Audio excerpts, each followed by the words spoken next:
All right, in 1 Corinthians chapter 1, verse 29 through chapter 2, verse 8, we read that no flesh should glory in his presence, but of him are ye in Christ, who of God is made unto us wisdom and righteousness and sanctification and redemption, that according as it is written, he that glorieth, let him glory in the Lord. And I, brethren, when I came to you, came not with excellency of speech or of wisdom,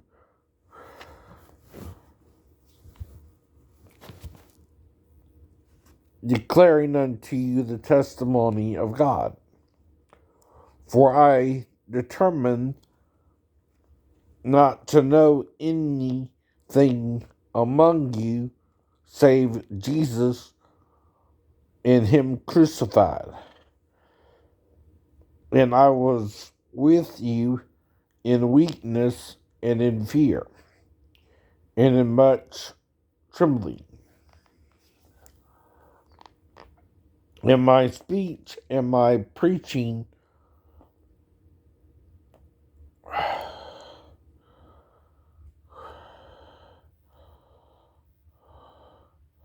was not with enticing words of man's wisdom, but in demonstration of the Spirit and of power, that your faith should not stand in the wisdom of men, but in the wisdom of God, or the power of God. Howbeit we speak wisdom among them that are perfect, yet not the wisdom of this world, not of the princes of this world, but which comes to naught. But we speak the wisdom of God in a mystery, even the hidden wisdom which God ordained before the world unto our glory, which none of the princes of this world knew, for had they known it, they would not have crucified the Lord of glory. His flesh is why he was crucified. He was different than other men, right? He was born of a woman who was either a hermaphrodite herself or was divinely conceived, right? Through the Spirit, right? Without sex, right?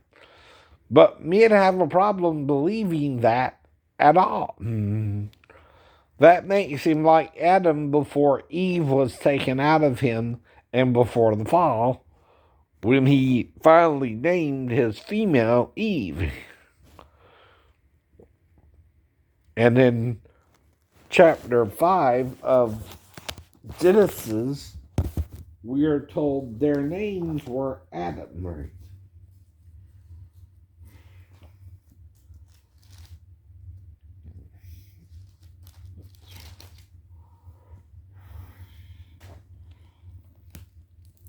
Male and female created he them, and blessed them, and called their name Adam, in the day when they were created. And Adam lived 130 years and begot a son in his own likeness after his image, and called his name Seth. In the days of Adam, after he begot Seth, were 800 years, and he begot sons and daughters with Eve. Now, the son, of course, is in the image of the father. And the daughter, of course, is in the image of the mother. But they were in the same body when they were first made. That's what you're missing in the story Moses tells you, right? You deny that means he was a hermaphrodite, unlike the Gnostics who said so, right? In one of their apocryphal books of John. They even said the aeons or angels are androgynous in nature, right? Which would explain why God said, let us go down and make man in our image after our likeness, right? And made us male and female. Mm-hmm. Though even Jacob and his wife Leah, when Joseph has his dream after his mother is dead through having Benjamin, right? Dreams of the sun and the moon and the 12 stars bowing to him, right? And this could trace back to the first chapter of Genesis, where it says the sun and the moon and the stars, right, were visible to the planet Earth by that day for some reason, right? Which that don't quite make sense, because the light of the sun is what gives us light now, right? And it always has, right? So God has to form the sun and the moon and the stars almost within the 6-day period, right? Which could be as 1,000 years, right? Or longer, we don't know, right? What a day to God is, right?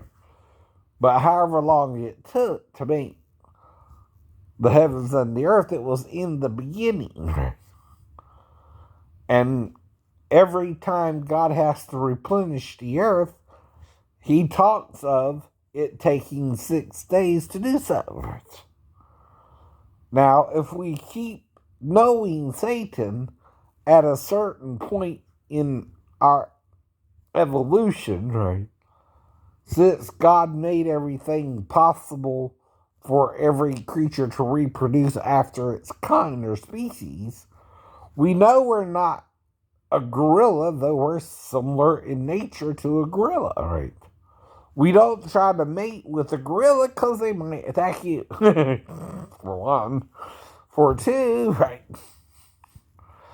Or a chimpanzee, even though they're the closest relative we have, technically. They're like 98% similar, right? There's only like 2% difference. But we still don't try to mate with a chimpanzee. Bad idea. Why? Well, this a chimpanzee and we're human beings, right? It's why you don't really have such a thing as a werewolf human. See, the Egyptians would also mix their god with animals, right? And have half human and half animal. That's wrong too, right? But they won't make God male and female in one body, or a true hermaphrodite, right? But they also talk of the hidden God, image of God, right? They too talk of that, right? If there's a hidden image of God, it must be combination of two, right? From whom both came, right? Meaning they shared the first body and were made two, right? God completing the process of making the male male and the female female. And removed parts of her from him to make her from those parts. And made us from one into two. This is the hidden wisdom men will not know. And wisdom herself, in the first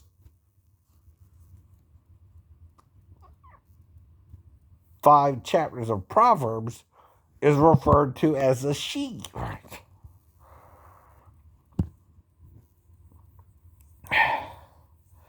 And in chapter 31, it says that a woman is as valuable as a ruby, right? A good woman, right? Yet no one's perfect here. There's none who truly does good, no, not one, right? So we have to realize that we're falling short of the glory of God, and the glory of the man is the woman, right? For she is out of him, right? And they become one flesh to reproduce, right? So we're no longer in the spiritual image of God. We're in the reproductive image where we're two and no longer one, right? And this is the mystery men sealed through the scriptures. They won't put in the necessary understanding Moses wants you to have through what he wrote, right? So you can understand it beyond what he wrote, right?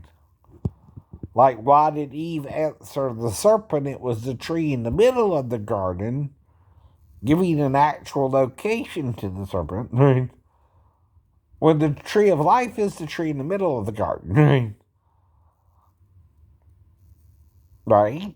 God didn't say you couldn't eat of the tree of life, just the tree of knowledge of good and evil, right? So Eve somehow got her wires crossed, and there's only one person who can tell her a different commandment, and that's Adam, right? But that's only if she asked him where was the tree's location, so she wouldn't eat of it, right? But did her husband ask God the same question, right? Or did he answer like he knew when he didn't know, right?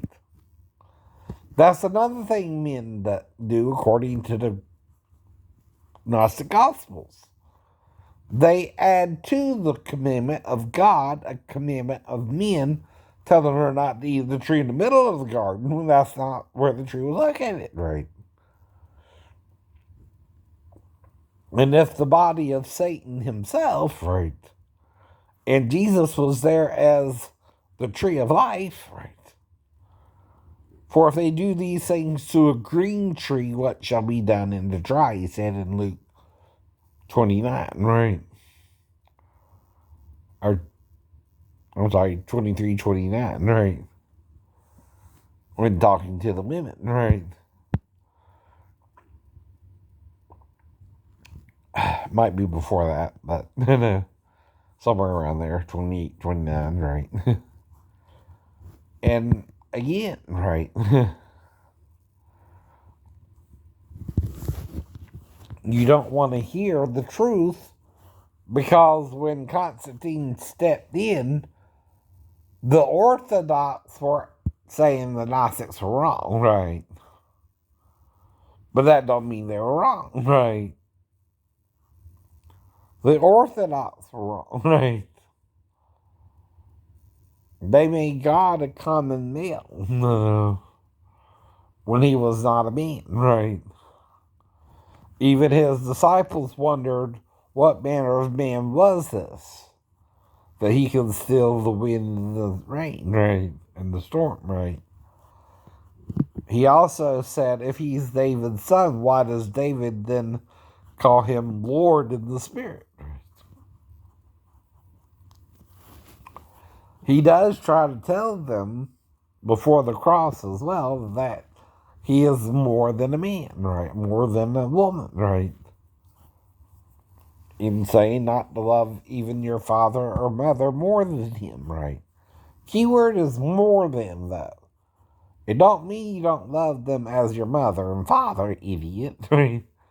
But you can't love them more than Christ, right? If they try to make you choose between them or Jesus, and you know Jesus is the truth and the life, right? You don't have a choice, right? Then, right? You have to choose Jesus over them, and he loves you more than a father and a mother, right? Because he's both, right?